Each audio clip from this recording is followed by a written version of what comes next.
Hi, my name is John Silvey. This is my beautiful wife, Candace. I am an active duty chaplain. I came into the Army through the National Guard in Ohio in 2010 and then came on active duty in 2014, and I'm endorsed by the Christian Missionary Alliance.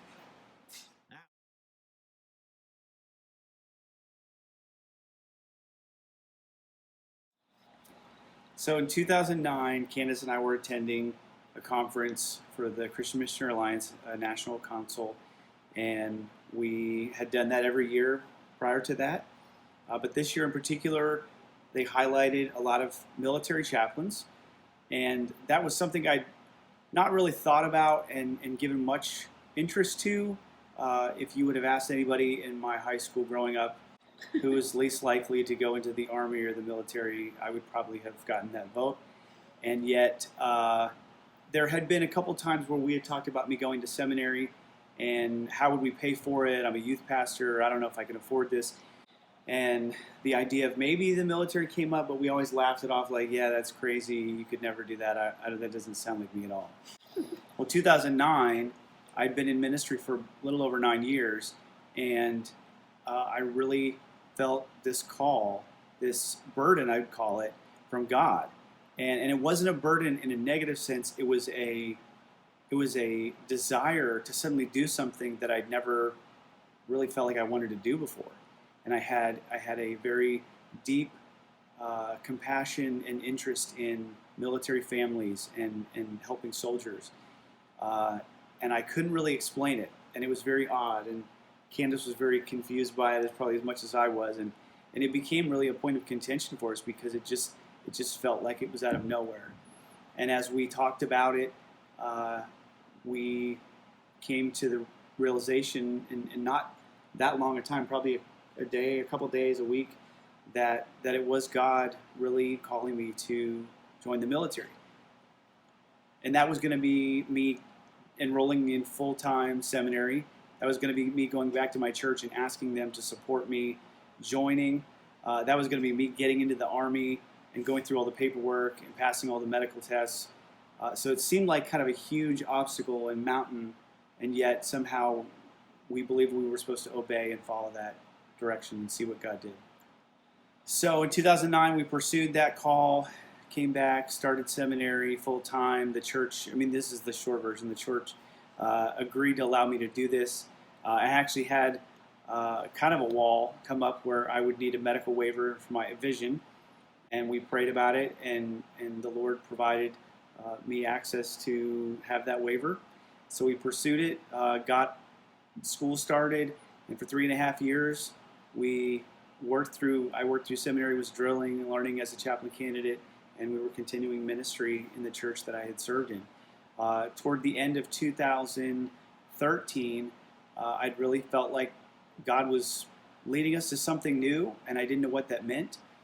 And we looked into clinical pastoral education through hospital ministry. We looked into other possible church ministries, maybe a senior pastor job. And it just didn't feel like any of those were really what God was leading. And we got to a point where I knew that God was telling me to pursue active duty. And again, Candace's heart was priorly opposed to it, and God changed her to agree that this is what God wanted us to do.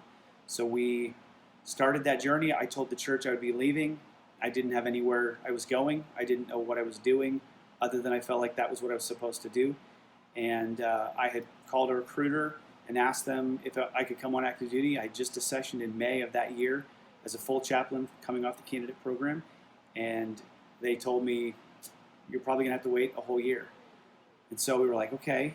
And we started trying to figure out what that would mean financially and how we would do things. And probably about a month later, I got a call from the recruiter, and he said, I just got off the phone with the chief's office, and we're going to go ahead and board you in November, which was only like 2.5 months away. So I had to immediately start building the packet, sending everything in, and we were faithfully walking, believing that God had called us to that, and that's what He wanted us.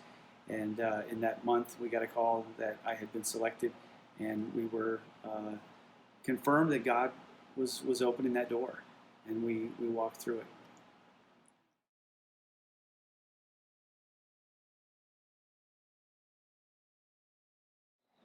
So the active duty Army has been something that people have often thought would be a hard thing for a Christian chaplain, or really any chaplain, to be in their own denomination, their own faith, because it's a pluralistic environment. And the beauty of the First Amendment is that the exercise of freedom for the soldiers to practice their faith is the same one that the chaplain has to live out his or her faith. And so as I have walked alongside soldiers that are of different faiths and been able to help them see what it is that would be helpful, I walk in my own faith, confident to be able to live out that I'm a follower of Jesus Christ. And I tell soldiers, this is what I believe, this is my faith tradition, and I encourage you to pursue faith, pursue truth, look for what God is doing, and I'm here to support you no matter what your background. So it's an open door to be able to love people wherever they are, just like Jesus did, and to come alongside them and encourage them. Military life is really hard, and military marriages suffer a lot from being separated and just the demands of the job. And so Candace and I have really felt that calling to come alongside a lot of couples and soldiers who have struggled to stay married or to find hope in the midst of despair, being separated, and it's been a great opportunity.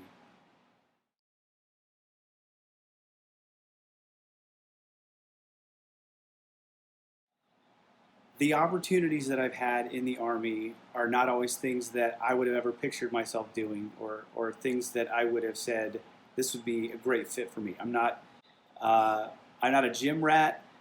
I don't even really like running, but the calling as the foundation to all these things is that we know we do hard things in this life, and there are challenges that we face that we didn't ask for, and yet when we know that God has us right where He wants us, that we can endure through all those things. And I have,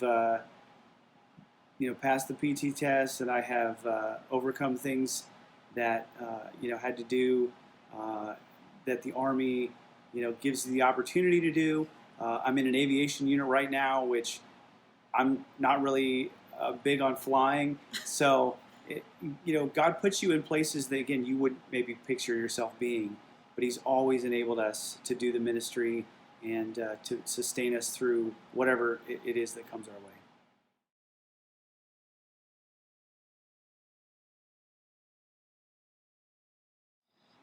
I think there's been so many times where I've had opportunities for soldiers to come and they have been searching, and just to sit there with them and listen, just to be able to reconnect them to a faith that they knew when they were younger, maybe that they had gone away from church, or they really hadn't thought a lot about what this life is about, what eternity holds.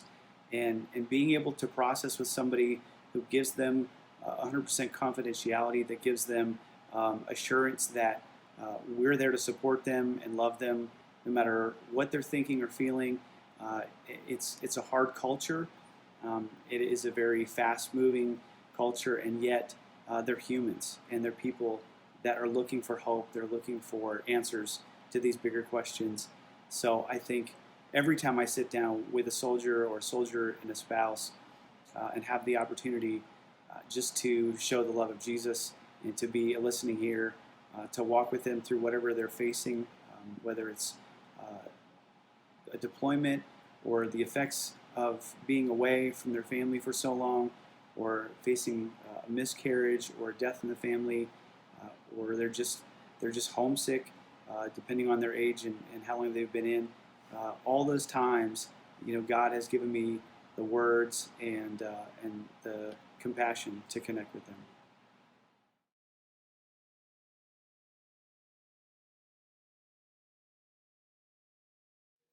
So I know maybe many of you, your story could be very similar to mine. I was not the typical specimen that somebody would have picked and said, you look like you would do really well in the Army. But at the same time, I had a very clear call. And I had people in the church where I was serving that said they would pray for me, they would encourage me to follow that call, and that if God was really behind this, that I would be successful. And if you're feeling that same calling, that conviction that this is where God wants you, don't let any of these other things stop you from pursuing that, because the door can always get closed, but God can open any door that we can't imagine how this can happen.